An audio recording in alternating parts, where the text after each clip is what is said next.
हम middle class लोगों की सैलरी पूर्णिमा के चांद की तरह होती है। महीने में बस एक बार आती है और धीरे धीरे करके छोटी होते होते मात्र 15 दिनों में गायब हो जाती है। अब चांद तो धीरे धीरे वापस से बढ़ने लगता है, पर हमारा पैसा एक बार खर्च हो गया तो अगले 15 दिनों के लिए उधार, कर्जे या बची कुची सेविंग से निकालना पड़ता है। पर क्या कोई ऐसा तरीका है कि ये पैसा धीरे धीरे घटने की बजाय बढ़ता चला जाए और बढ़ते बढ़ते इतना हो जाए कि हमारी सारी जरूरतें पूरी करके हमें अर्ली रिटायरमेंट और फाइनेंशियल फ्रीडम दिला दे। देखो, वॉरेन बफेट का कहना है कि अगर आपको लाइफ में अमीर बनना है, सक्सेसफुल बनना है, तो आपको कुछ बाकी लोगों से ज्यादा स्मार्ट नहीं, बस बाकी लोगों से ज्यादा डिसिप्लिन्ड होना है। यानी थोड़ा थोड़ा पैसा खर्च करने की बजाय अगर आप इन्वेस्ट करने पर ध्यान दो तो कुछ ही सालों में जो आपको अमीर बना देगा वो है पावर ऑफ कंपाउंडिंग। और ऋषभ और आकाश के साथ भी कुछ ऐसा ही हुआ। तो शौर्य, ऋषभ और आकाश तीन दोस्त रायपुर से मुंबई आए। आंखों में नौकरी के अलग अलग सपने लिए। तीनों के पास अच्छी इंजीनियरिंग की डिग्री थी और साथ ही अमीर होने का सपना भी। ऋषभ का शुरू से रियल एस्टेट की तरफ इंटरेस्ट था और आकाश का स्टॉक मार्केट की तरफ। तो वहीं शौर्य सिर्फ अपनी लाइफस्टाइल अच्छी बनाना चाहता था। शौर्य को लाइफ में हर चीज जल्दी चाहिए थी और लकीली तीनों में सबसे पहले नौकरी लगी भी तो शौर्य की। महीने की 30,000 तनख्वाह पे मुंबई में शौर्य ने सारे सपने पूरे करने का डिसीजन बना लिया। मुंबई का पार्टी कल्चर, लिविंग एक्सपेंसेस, खाना पीना और अलग अलग डेस्टिनेशन शौर्य को भी भाग गए और वो हर महीने ये सारी चीजें जरूर एक्सप्लोर करता। 23 साल का शौर्य अब ज्यादा समझदार और इंडिपेंडेंट हो चुका था। उसे फैमिली तो चलानी नहीं थी, बस अपना करियर बनाना था। इसलिए उसने ऋषभ और आकाश से अलग रहने का डिसीजन लिया, जहां उसके बाकी ऑफिस कलीग भी रहते थे। आए तो तीनों साथ थे, पर शौर्य अब अपने ऑफिस के पास वाली सोसाइटी में एक अपार्टमेंट में रहने लग गया था, जहां का रेंट था 10 से 12 हजार रुपए और ये जगह उसके ऑफिस से नजदीक भी थी। वहीं आकाश और ऋषभ ओल्ड पनवेल में रहते थे, जहाँ रेंट और प्रॉपर्टीज काफी सस्ते और अपॉर्चुनिटी ज्यादा। अब ऋषभ को शुरू से रियल एस्टेट में इंटरेस्ट था और जब वो पनवेल शिफ्ट हुआ तो शुरू के 3-4 महीने उसके पास नौकरी नहीं थी। वो अपने पिताजी से पैसे मंगवाकर अपना खर्चा चलाता। अब ऋषभ सिर्फ नौकरी नहीं ढूंढ रहा था, वो पनवेल में और नवी मुंबई में रियल एस्टेट प्रॉपर्टी पर स्टडी कर रहा था। 2009 में 23 साल का ऋषभ 10 रुपए की चाय और वड़ा पाव पर गुजारा करके इतनी इन्फॉर्मेशन हासिल कर चुका था कि बस उसे एक बड़ी न्यूज और एक बड़े अमाउंट की जरूरत थी।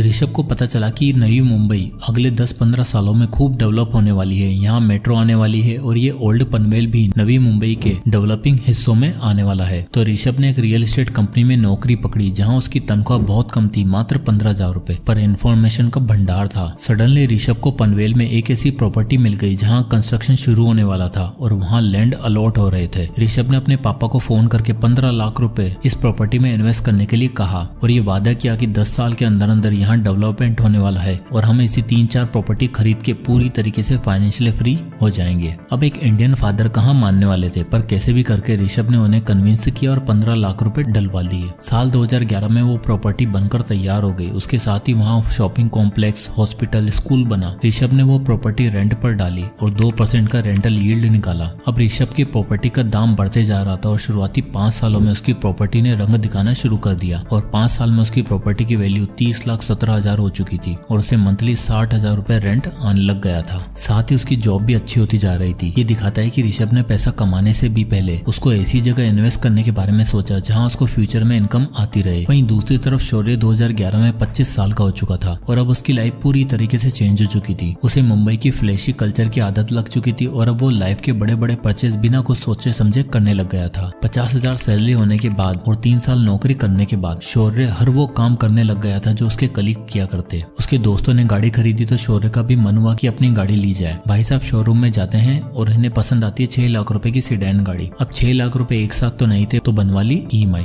और अब आप यहाँ देख ही सकते हो कि रेंट के साथ साथ शौर्य का 12,000 रुपए का एक और फिक्स्ड खर्चा हो गया है। 50,000 की सैलरी में शौर्य 12,000 रेंट पे करता था और 12,000 गाड़ी की EMI, यानी 24 से 25,000 का खर्चा फिक्स्ड। अब गाड़ी आ गई थी, महंगी बातचीत हो गई थी, तो अब तो जीवन में किसी हमसफर का आना बनता था। और लाइफ पार्टनर आते ही शौर्य ने अपने आप को ऐसे प्रेजेंट किया जैसे उसके पास बहुत पैसा है और वो खूब पार्टी और मजे करता है। शौर्य की पार्टनर ने भी अपने मन में शौर्य के लिए वही इमेज बना ली और अब शौर्य के पास 25,000 एक्स्ट्रा बचते भी थे, अब वो भी नहीं बच रहे थे। धीरे धीरे टाइम बीता। शौर्य अच्छी जॉब की तलाश में स्विच करता रहा। उसने अपनी फैमिली बनाई, शादी करी, पर इस बीच में वो जब भी अपने दोस्तों के बारे में सोचता तब उसे यही लगता कि यार मैं कहां से कहां आ गया हूं और वो लोग अभी वहीं के वहीं पड़े हुए होंगे। फाइनली 11 साल काम करने के बाद जब शौर्य 36 साल का हो चुका था तब उसे ऐसी जॉब मिल गई थी जहां उसे 1 लाख रुपए पर मंथ मिल रहा था और अब शौर्य को लगा कि टाइम आ गया है खुद का घर लेने का। शौर्य और उसकी वाइफ अब मुंबई में एक अच्छा घर की छानबीन में लग गए थे और फाइनली पनवेल में एक प्रॉपर्टी पसंद आती है, 3 BHK अपार्टमेंट, और वो भी फुली फर्निश्ड, जो उन्हें 90 लाख रुपए मिल रहा था। अब 1 लाख की सैलरी वाला आदमी, चलो दोनों मियाँ बीवी की कंबाइंड इनकम 2 लाख भी मान लो, तो 90 लाख तो एक साथ अफोर्ड कर नहीं सकते थे। इसलिए उन्होंने 20 लाख की सेविंग से डाउन पेमेंट करी और बचे 70 लाख की EMI बनवा ली। अब आप यहाँ देख ही सकते हो कि लगभग 58,000 पर मंथ की EMI पे उन्होंने फाइनली अपना ड्रीम हाउस ले ही लिया। सारा पेपर वर्क और लोन प्रोसीजर कंप्लीट होने के बाद जब प्रॉपर्टी ओनर का खुलासा हुआ तो शौर्य के होश ही उड़ गए। असल में जिस नवी मुंबई में शौर्य ने प्रॉपर्टी खरीदी थी वो ऋषभ की ही प्रॉपर्टी थी, एग्जैक्टली वही प्रॉपर्टी जो उसने 2011 में 15 लाख रुपए की खरीदी थी। और अब आप यहाँ देख ही सकते हो कि 11 साल बाद यानी 2022 में जब वो अपनी प्रॉपर्टी बेचने गया तब उसकी वैल्यू 69,78,000 रुपए हो चुकी थी और उसने शौर्य को वही फ्लैट 90 लाख रुपए में बेचा। दरअसल ये परिवर्तन इसलिए हो पाया क्योंकि 2011 में दिखने वाला पनवेल अब 2022 में कुछ ऐसा दिखता था, जहाँ सब कुछ पूरी तरीके से डेवलप्ड हो चुका था। ऋषभ ने जो स्पेकुलेट करके प्रॉपर्टी का दाव खेला था वो बिल्कुल सही बैठा और अपनी नौकरी के साथ और कमाई हुई अर्निंग्स को वापस रियल एस्टेट में इन्वेस्ट करते करते अब उसके पास नवी मुंबई में 4 प्रॉपर्टीज थी, जिसमें से एक खरीदी शौर्य ने। तो जैसे ही शौर्य ने ऋषभ को देखा वो हैरान हो गया और ऋषभ ने उससे मिलने के बाद बताया कि भाई मैंने इन 13 सालों में 4 प्रॉपर्टी खरीद ली है। दरअसल मैं नवी मुंबई में तब इन्वेस्ट किया था जब वो डेवलप हो रही थी और रियल एस्टेट इकलौती ऐसी चीज है जो इन्फ्लेशन के दायरे में इतनी नहीं आती। उल्टा इन्फ्लेशन के साथ साथ रियल एस्टेट भी ग्रो होता है और साथ ही बढ़ती प्रॉपर्टी के रेट्स भी और आसपास होती डेवलपमेंट के साथ रेंट भी इंक्रीज हो जाते हैं, यानी पावर ऑफ कंपाउंडिंग के साथ पावर ऑफ रेंटिंग भी। 36 की एज में ऋषभ के पास इतना पैसा था कि वो आराम से रिटायर हो सकता था और उसका एसेट उसे पैसा कमाकर दे रहा था। वॉरेन बफेट कहते हैं, if you don't find a way to make money while you sleep you will be working till your last breath. और कुछ ऐसा ही हाल था शौर्य का। इन दोनों में बातचीत चली रही थी कि इतने में आकाश का जिक्र हुआ। शौर्य ने पूछा कि आकाश कहाँ है आजकल, नौकरी के लिए कहीं धक्के तो नहीं खा रहा? तो ऋषभ ने बताया, नहीं भाई, उसकी गेम तो एकदम अलग है। उसने 2 साल नॉर्मल जॉब करने के बाद दलाल स्ट्रीट में नौकरी करी और अब वो वहीं पर प्लेस्ड है। रुक, उसको भी बुलाता हूँ। आकाश का इंतजार करते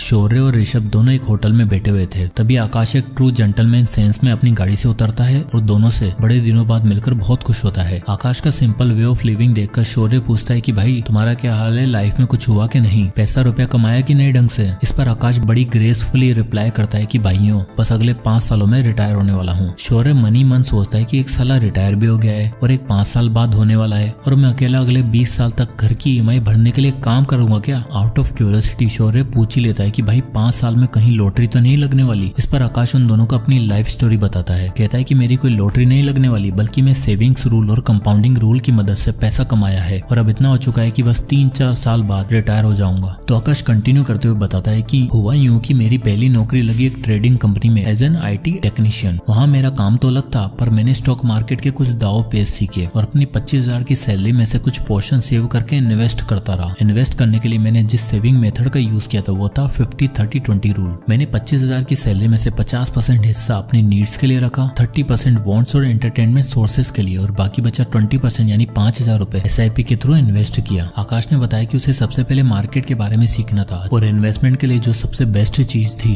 वो था इंडेक्स फंड। इसलिए उसने 5,000 रुपए इंडेक्स फंड में SIP करने का फैसला लिया। इंडिया में निफ्टी 50 इंडेक्स फंड सालाना 10 से 12% का रिटर्न देता है और स्टॉक इस बीच में कैसे परफॉर्म करते हैं आकाश ने अच्छे से सीख लिया था। 5 साल इन्वेस्ट करने के बाद और स्टॉक मार्केट के बारे में सीखने के बाद आकाश को समझ आ चुका था कि अब अगर पैसा कमाना है और अर्ली रिटायरमेंट चाहिए तो अपना बिजनेस बिल्ड करने के साथ साथ इन्वेस्टिंग शुरू करनी होगी। आकाश अब अपनी जॉब के साथ साथ फ्रीलांस फाइनेंशियल असिस्टेंट भी दिया करता था। 28 की उम्र में जहां लोगों को समझ नहीं आता कि UPSC की पढ़ाई करें या नौकरी करें, वहीं आकाश 3 काम करके पैसा कमा रहा था और महीने का 1 से सवा लाख रुपए अर्न कर रहा था। इसके बाद आकाश ने बताया कि सबसे पहले मैंने जो 5 साल SIP से पैसे बनाए थे उसको मैंने विड्रॉ किया। उसने बताया कि 5 सालों में उसने निफ्टी 50 इंडेक्स फंड जो उन्हें एवरेज सालाना 10 से 12% का रिटर्न दे रहा था, वहां से उसके 5,000 रुपए 10% के स्टेप अप से 5 सालों में 4,92,000 रुपए बन चुके थे। इन 4,92,000 में से उसने 8,000 एक्स्ट्रा ऐड किए और सबसे पहले 5 लाख रुपए की लमसम इन्वेस्टमेंट करी स्टॉक्स में। इस स्टॉक पोर्टफोलियो में उसे 17% का एवरेज रिटर्न मिल रहा था और आप 10 साल बाद देख ही सकते हो उसके पास कितना पैसा हो चुका होगा, 24 लाख रुपए। पर आकाश जानता था कि अर्ली रिटायरमेंट के लिए सिर्फ इतना काफी नहीं था, इसलिए उसने निफ्टी 50 इंडेक्स फंड में फिर से SIP करने का फैसला किया, पर इस बार 5,000 की नहीं बल्कि एक तगड़े अमाउंट की। आकाश चाहता था कि वो मात्र 10 से 12 साल में 1 से 1.5 करोड़ के अमाउंट को सिक्योर करने के बाद रिटायर हो जाएगा, जिसके लिए उसने डिसाइड किया कि हर महीने वो 1,20,000 की इनकम में से 30,000 पर मंथ इन्वेस्ट करेगा और 732 रूल कंपाउंडिंग का यूज करेगा। तो ये 732 रूल ऑफ कंपाउंडिंग कहता है कि अगर आप एक सर्टेन अमाउंट हर साल 10% से इंक्रीज करते हो तो पहले 7 साल में आपके पास 50 लाख रुपए होंगे, फिर अगले 50 लाख मात्र 3 सालों में बन जाएंगे और अगले 50 लाख के लिए सिर्फ 2 साल का और इंतजार करना होगा। आकाश ने वो सर्टेन अमाउंट डिसाइड किया 30,000 रुपए और कैलकुलेशन करी जो कुछ इस तरह आई। यानी आकाश की कैलकुलेशन बिल्कुल सही बैठ रही थी। आप देख ही सकते हो कि 7 साल में 50 लाख, फिर 10वें साल में 1 करोड़ और 12वें साल में 1.5 करोड़। प्लस में जब तक वो रिटायर होता तब तक उसके पास 25 लाख के स्टॉक भी तो था जिससे उसे डिविडेंड भी मिल रहा होगा। पर इस कैलकुलेशन में एक बहुत बड़ी दिक्कत थी। आकाश ने सोचा 1.5 करोड़ रुपए जो 12 साल बाद कैलकुलेशन में शो हो रहे हैं, क्या 12 साल में इन्फ्लेशन के बाद भी इनकी वैल्यू सेम ही रहेगी क्या? तब उसने इंडिया में चल रही 6% एवरेज इन्फ्लेशन को भी एडजस्ट करा जिसकी कैलकुलेशन कुछ इस तरह थी। आप यहाँ देख ही सकते हो इन्फ्लेशन एडजस्ट करने के बाद उन 1.5 करोड़ की एक्चुअल वैल्यू मात्र 71 लाख रुपए होगी। तो आकाश को ये समझ आ चुका था कि 30,000 रुपए से तो काम नहीं होने वाला है। उसे अपनी रिटायरमेंट के लिए 1 करोड़ की जरूरत थी जो 30,000 पर मंथ की SIP से अचीव नहीं होने वाला था। इसलिए उसने पहले दिन से 50,000 पर मंथ इन्वेस्ट किया और अब आप रिजल्ट देख ही सकते हो। 732 रूल ऑफ कंपाउंडिंग, उसका 1 करोड़ का टारगेट 12 साल में आराम से अचीव हो जाएगा, वो भी आफ्टर इन्फ्लेशन। यानी अगर तीनों दोस्तों में देखा जाए तो आकाश ने बाकी दोनों को आराम से आउट प्ले कर दिया। चलो ऋषभ को तो रियल एस्टेट में पावर ऑफ कंपाउंडिंग देखने को मिल गई और 36 की एज में वो फाइनेंशियली फ्री भी हो गया। अब देखो रियल एस्टेट में आपको बल्क में कैपिटल चाहिए जो सही टाइम पे ऋषभ के पापा ने डाल दी। पर आकाश की टेक्निक और मल्टीपल इनकम सोर्सेज से पैसा कमाने की अप्रोच सबसे ज्यादा रियलिस्टिक और एप्लीकेबल लगती है, जिसको शौर्य ने कभी समझने की कोशिश ही नहीं करी। अभी 36 की एज में ऋषभ रिटायर हो चुका था और आकाश भी 3-4 साल बाद रिटायरमेंट लेने ही वाला था। पर शौर्य वो तो भी 20 साल और नौकरी करेगा क्योंकि उसके घर की EMI जो चुकानी है, बच्चे का महंगा स्कूल में एडमिशन करवाया है, उसकी फीस भी भरनी है और जो महंगी लाइफस्टाइल शुरू से बनाई थी उसे मेंटेन भी तो करना है, जिसमें आराम से 1 से 1.5 लाख रुपए खर्च हो ही जाएंगे। ये एक सबसे बड़ा डिफरेंस है रिच और मिडिल क्लास माइंडसेट के लोगों में। मिडिल क्लास माइंडसेट के लोग पैसा आते ही उसे 10 जगह खर्च करने की सोचते हैं। आप में से कितने ऐसे होंगे जिनकी सैलरी आने से पहले एक शॉपिंग लिस्ट रेडी होती है? कमेंट में यस लिखो। वहीं एक रिच माइंडसेट वाला इंसान सोचता है कि कितने सोर्सेज से पैसा कमाया जा सकता है और ले रिटायरमेंट कैसे ली जा सकती है। यानी मिडिल क्लास लोगों के पास होता है power of loans and EMIs जो उन्हें एक दिन बर्बाद कर देता है। वहीं अमीर लोगों के पास होता है पावर ऑफ कंपाउंडिंग जो उन्हें आबाद और फाइनेंशियली फ्री बना देता है। जय हिंद।